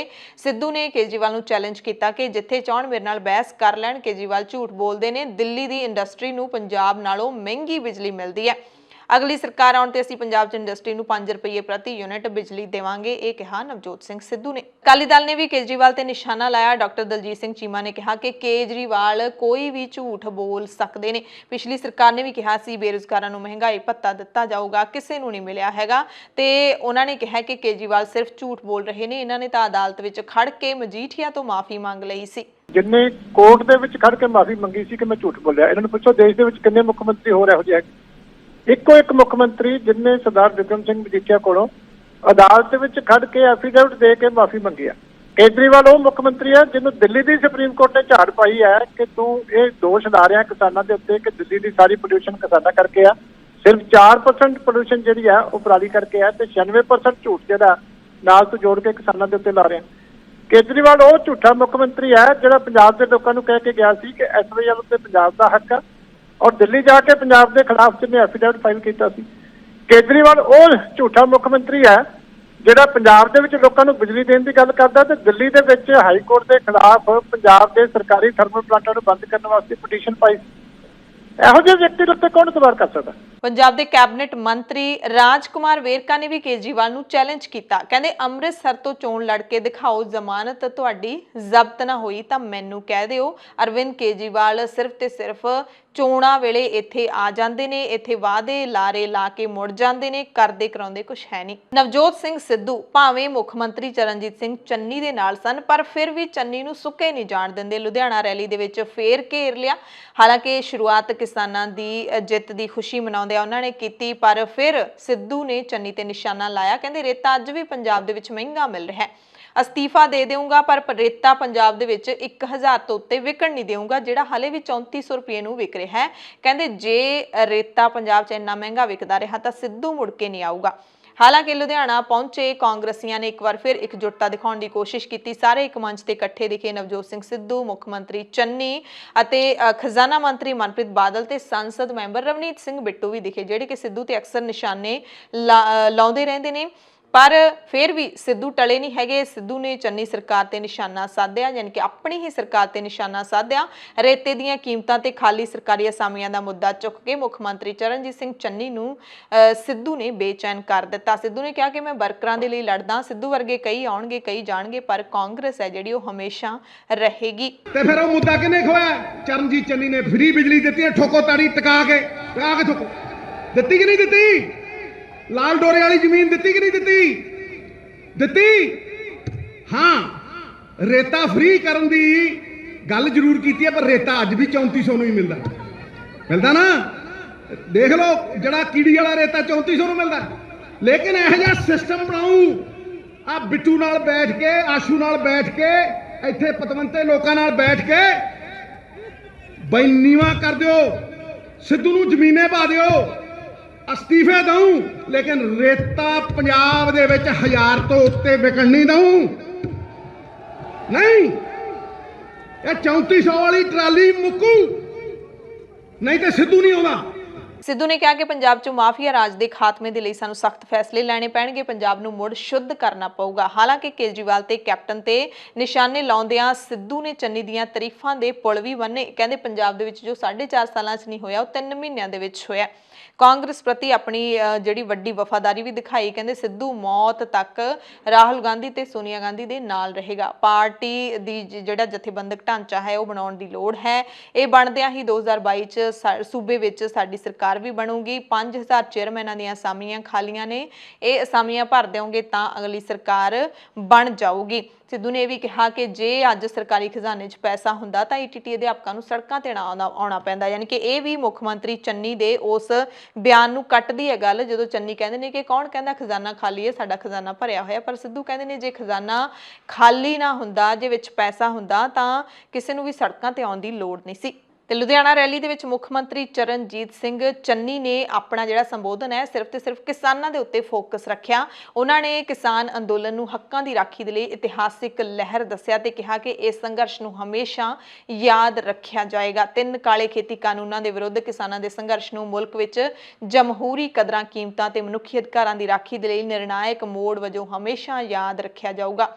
ਮੁੱਖ ਮੰਤਰੀ ਨੇ ਮੁੜ ਦਾਅਵਾ ਕੀਤਾ ਕਿ ਸਾਡੀ ਸਰਕਾਰ, ਪੰਜਾਬ ਦੀ ਸਰਕਾਰ ਹਮੇਸ਼ਾ ਹੀ ਮੁਲਕ ਦੇ ਅੰਨਦਾਤਿਆਂ ਦੇ ਨਾਲ ਮੋਢੇ ਦੇ ਨਾਲ ਮੋਢਾ ਜੋੜ ਕੇ ਖੜੀ ਹੈ। ਮੁੱਖ ਮੰਤਰੀ ਚੰਨੀ ਨੇ ਦੁਹਰਾਇਆ ਕਿ ਸਾਰੇ ਪੰਜਾਬੀ, ਖਾਸ ਕਰਕੇ ਕਿਸਾਨਾਂ ਨੂੰ ਉਦੋਂ ਤੱਕ ਚੌਕਸ ਰਹਿਣਾ ਚਾਹੀਦਾ ਹੈ, ਅਵੇਸਲੇ ਨਹੀਂ ਹੋਣਾ ਚਾਹੀਦਾ ਜਦੋਂ ਤੱਕ ਇਹ ਘਿਨਾਉਣੇ ਖੇਤੀ ਕਾਨੂੰਨ ਰੱਦ ਨਹੀਂ ਹੋ ਜਾਂਦੇ ਪ੍ਰਕਿਰਿਆ ਦੇ ਤਹਿਤ। ਉਹਨਾਂ ਨੇ ਇਹ ਵੀ ਕਿਹਾ ਕਿ ਪੰਜਾਬ ਦੀ ਤਰੱਕੀ ਤੇ ਖੁਸ਼ਹਾਲੀ ਨੂੰ ਲੀਹੋਂ ਲਾਉਣ ਤੇ ਕਿਸਾਨਾਂ ਦੇ ਹਿੱਤਾਂ ਨੂੰ ਢਾਹ ਲਾਉਣ ਲਈ ਨਵੀਆਂ ਸਾਜ਼ਿਸ਼ਾਂ ਘੜੀਆਂ ਜਾ ਰਹੀਆਂ ਨੇ।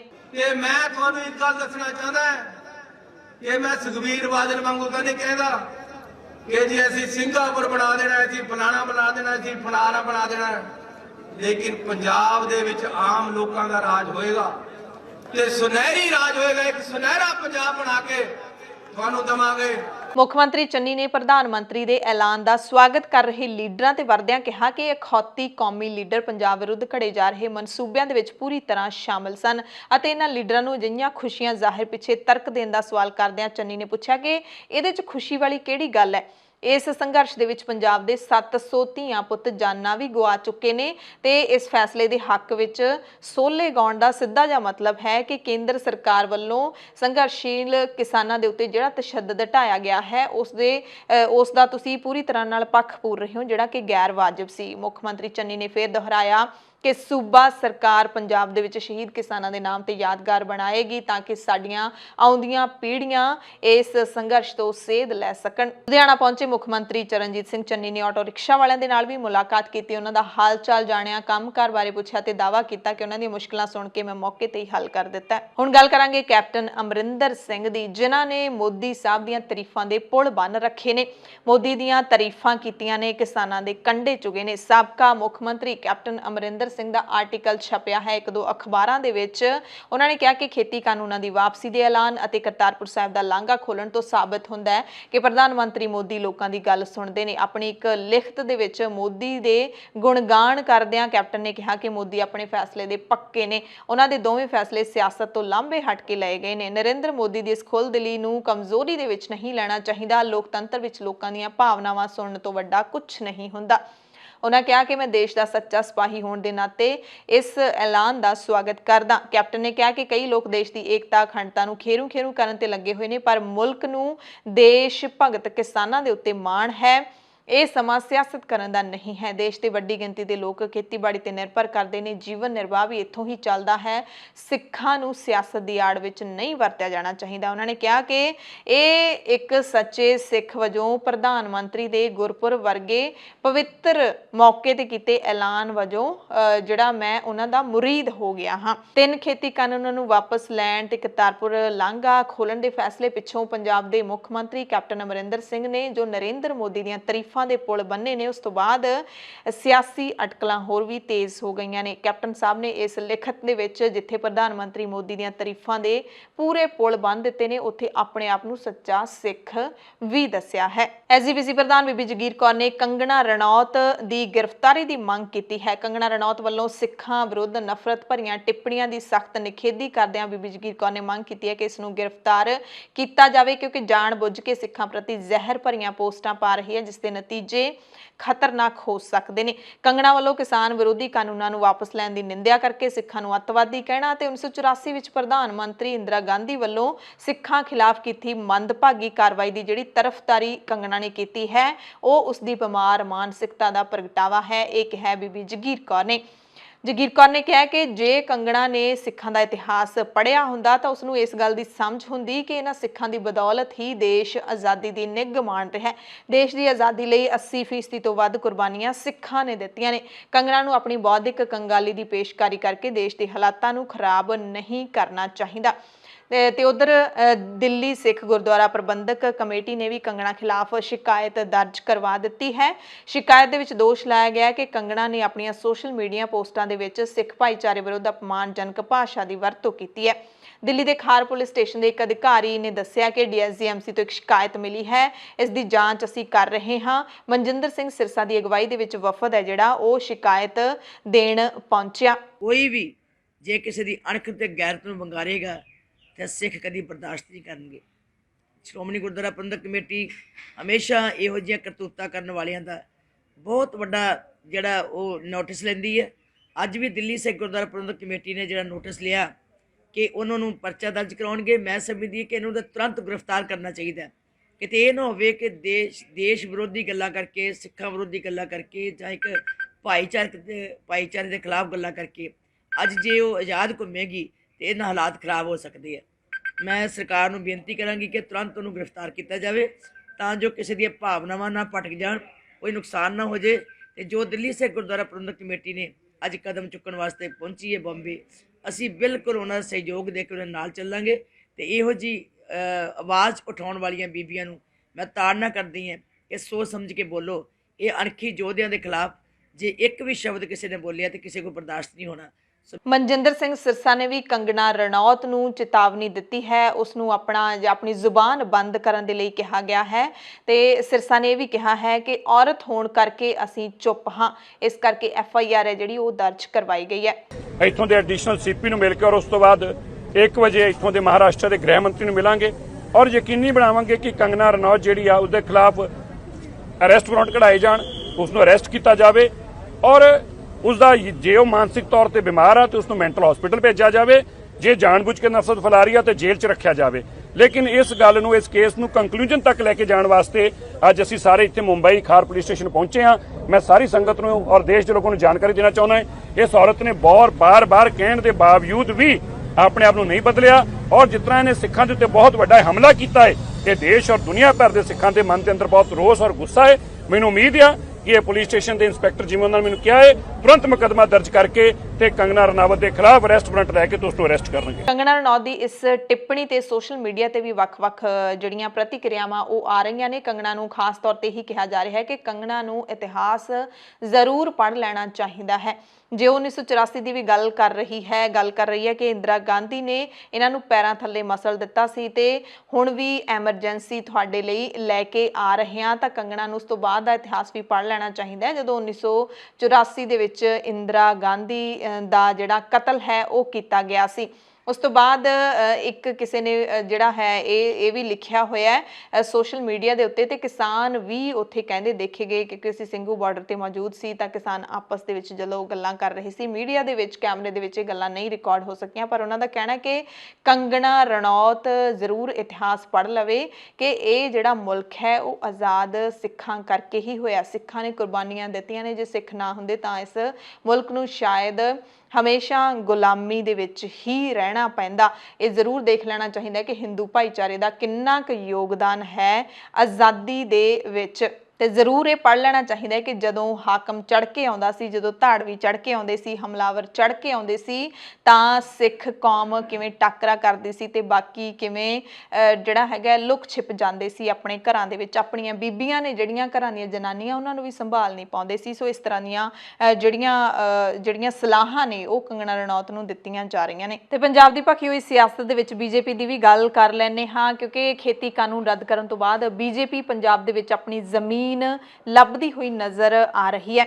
ਬੀਜੇਪੀ ਨੇ ਆਪਣੀਆਂ ਸਿਆਸੀ ਸਰਗਰਮੀਆਂ ਵਧਾ ਦਿੱਤੀਆਂ ਨੇ। ਭਾਰਤੀ ਜਨਤਾ ਪਾਰਟੀ ਪੰਜਾਬ ਨੇ 2 ਦਿਨਾਂ ਬੈਠਕਾਂ ਦਾ ਦੌਰ ਸ਼ੁਰੂ ਕੀਤਾ ਹੈ। ਸਾਰੇ 117 ਵਿਧਾਨ ਸਭਾ ਹਲਕਿਆਂ ਦੇ ਮੰਡਲ ਪ੍ਰਧਾਨ, ਜਨਰਲ ਸਕੱਤਰ ਇਹਨਾਂ ਬੈਠਕਾਂ ਦੇ ਵਿੱਚ ਸ਼ਾਮਿਲ ਹੋਣਗੇ। ਪਾਰਟੀ ਦੇ ਚੋਣ ਇੰਚਾਰਜ ਗਜੇਂਦਰ ਸਿੰਘ ਸ਼ੇਖਾਵਤ, ਸਹਿ ਇੰਚਾਰਜ ਮੀਨਾਕਸ਼ੀ ਲੇਖੀ, ਸੌਦਾਨ ਸਿੰਘ, ਨਰਿੰਦਰ ਸਿੰਘ ਰੈਣਾ ਇਹਨਾਂ ਬੈਠਕਾਂ ਦੇ ਵਿੱਚ ਹਾਜ਼ਰ ਰਹਿਣਗੇ ਤੇ ਅਸ਼ਵਨੀ ਸ਼ਰਮਾ ਦੀ ਪ੍ਰਧਾਨਗੀ ਦੇ ਵਿੱਚ ਇਹ ਬੈਠਕਾਂ ਹੋਣਗੀਆਂ। ਵਿਧਾਨ ਸਭਾ ਚੋਣਾਂ ਦੇ ਲਈ ਪਾਰਟੀ ਦੀ ਰਣਨੀਤੀ ਹੈ ਜਿਹੜੀ ਉਹ ਬਣੇਗੀ। ਸੋ ਇਹ ਬੈਠਕਾਂ ਜਦੋਂ ਕਰਨਗੇ ਤਾਂ ਕਿਸਾਨਾਂ ਦਾ ਕੀ ਰੁਖ ਰਹੇਗਾ ਇਹ ਵੀ ਦੇਖਣਾ ਅਹਿਮ ਰਹੇਗਾ, ਕਿਉਂਕਿ ਕਿਸਾਨਾਂ ਨੇ ਖੇਤੀ ਕਾਨੂੰਨ ਰੱਦ ਹੋਣ ਤੱਕ ਬੀਜੇਪੀ ਦੇ ਲੀਡਰਾਂ ਦੀ ਹਰ ਜਨਤਕ ਰੈਲੀ ਦਾ ਵਿਰੋਧ ਕਰਨ ਦਾ ਐਲਾਨ ਕੀਤਾ ਸੀ ਕਿ ਇਹਨਾਂ ਦੀ ਕੋਈ ਵੀ ਪਬਲਿਕ ਜਿਹੜਾ ਪ੍ਰੋਗਰਾਮ ਉਹ ਅਸੀਂ ਨਹੀਂ ਕਰਨ ਦੇਵਾਂਗੇ। ਪਠਾਨਕੋਟ ਤੋਂ ਵੱਡੀ ਖਬਰ ਹੈ, ਜਿੱਥੇ ਆਰਮੀ ਕੈਂਪ ਦੇ ਤ੍ਰਿਵੇਣੀ ਗੇਟ ਨੇੜੇ ਗ੍ਰੇਨੇਡ ਧਮਾਕਾ ਹੋਇਆ। ਇਸ ਮਾਮਲੇ ਦੀ ਗੰਭੀਰਤਾ ਨੂੰ ਦੇਖਦੇ ਹੋਏ ਨੇੜਲਾ ਸਾਰਾ ਇਲਾਕਾ ਸੀਲ ਕਰ ਦਿੱਤਾ ਗਿਆ। ਪਠਾਨਕੋਟ ਦੇ ਐਸਐਸਪੀ ਸੁਰਿੰਦਰ ਲਾਂਬਾ ਦੇ ਦੱਸਣ ਦੇ ਮੁਤਾਬਿਕ ਘਟਨਾ ਦਾ ਪਤਾ ਲਾਉਣ ਦੇ ਲਈ ਸੀਸੀਟੀਵੀ ਫੁਟੇਜ ਦੇਖੀ ਜਾ ਰਹੀ ਹੈ। ਗ੍ਰੇਨੇਡ ਧਮਾਕੇ ਤੋਂ ਬਾਅਦ ਅਧਿਕਾਰੀਆਂ ਨੇ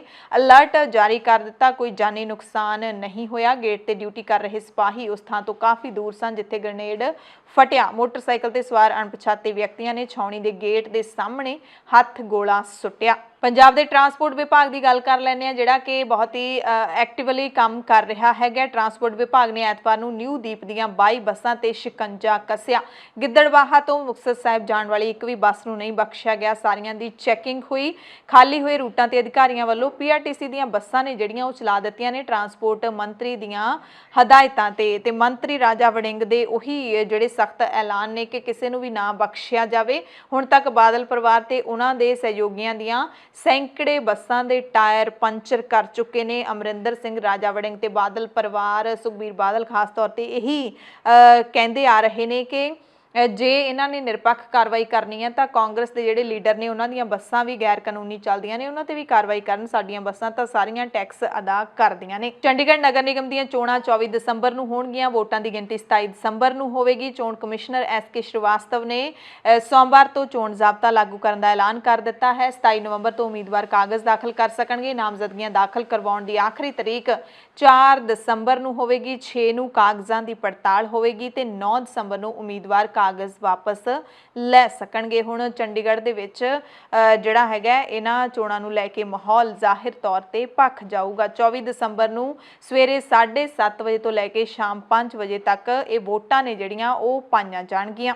ਹੁਣ ਉਹਨਾਂ ਲੋਕਾਂ ਦੇ ਲਈ ਬੁਰੀ ਖਬਰ ਹੈ ਜਿਹੜੇ ਕਿ 에ਅਰਟੈਲ ਦਾ ਨੰਬਰ ਯੂਜ਼ ਕਰਦੇ ਨੇ, 에ਅਰਟੈਲ ਕੰਪਨੀ ਦਾ ਸਿਮ ਹੈ ਜਿਹੜਾ ਉਹ ਵਰਤਦੇ ਨੇ। 32 ਕਰੋੜ ਗਾਹਕਾਂ ਦੇ ਲਈ ਬੁਰੀ ਖਬਰ ਹੈ ਕਿਉਂਕਿ ਕੰਪਨੀ ਨੇ ਪ੍ਰੀਪੇਡ ਪਲਾਨਸ ਦੇ ਟੈਰਿਫ ਦੇ ਵਿੱਚ 20 ਤੋਂ 25% ਦਾ ਇਜ਼ਾਫਾ ਕਰ ਦਿੱਤਾ ਹੈ। ਇਸ बढ़ोतरी ਦੇ ਦਾਇਰੇ ਦੇ ਵਿੱਚ voice plans, unlimited voice call bundle plan, data top up plan ਇਹ ਸਾਰੇ ਸ਼ਾਮਿਲ ਨੇ।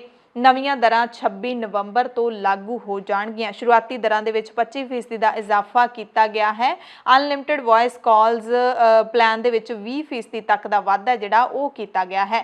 ਸੁਨੀਲ ਮਿੱਤਲ ਦੀ ਕੰਪਨੀ 에ਅਰਟੈਲ ਦੇ ਕੋਲ ਇਸ ਵਕਤ 32 ਕਰੋੜ 30 ਲੱਖ ਕਸਟਮਰ ਹੈਗੇ ਨੇ, ਯਾਨੀ ਕਿ ਪੂਰੇ ਭਾਰਤ ਦੇ ਵਿੱਚ 32 ਕਰੋੜ 30 ਲੱਖ ਲੋਕ 에ਅਰਟੈਲ ਦੀ ਜਿਹੜੀ ਲਾਈਨ ਹੈ ਉਹ ਯੂਜ਼ ਕਰਦੇ ਨੇ।